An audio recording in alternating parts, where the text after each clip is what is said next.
Ibona into le abe reasonable. Yeah.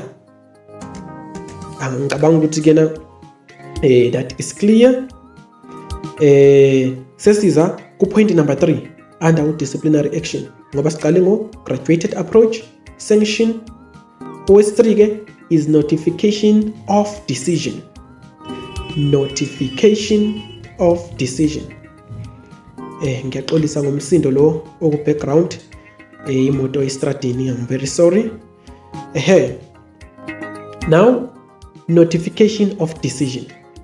You are being notified now about the decision. Kunendlela okumele notify ngayo. This must be done thoroughly, step by step.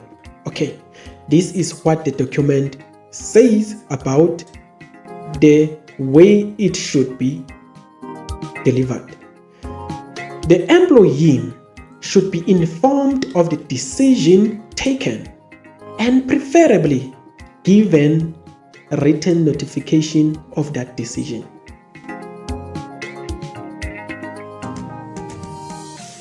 How nice, how smooth, how satisfying.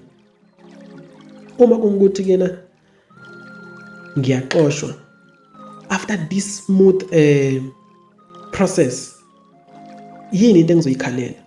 Ngizodela ngaphakathi.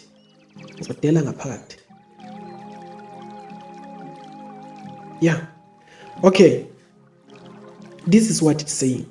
The employee should be informed on the decision taken. Kumele aziswe u-employee, umsebenzi, ngesinqumo esithathiwe. Preferably. Leso sinqumo leso, it must be given in writing. It is preferred ukuthi kena sibe given in writing. Sibe yi-report in writing. That notification.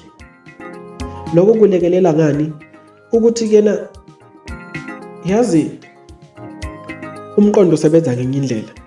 Kunezinye izinto ozizwa ngenye indlela uma uzizwa for the first time, and uma usuzizwa for the second time, third time, fourth time uzizwa ngenye indlela futhi. So it's very important ukuthi kena you are given a chance ukuthi kena ukwazi ukuthi noma ususekhaya uyifunde le report, mhlambe nakhathi uyithola okokuqala ubone sengazathi it was unfair, and lokho bekungakwenza ukuthi kena uthathe isinqumo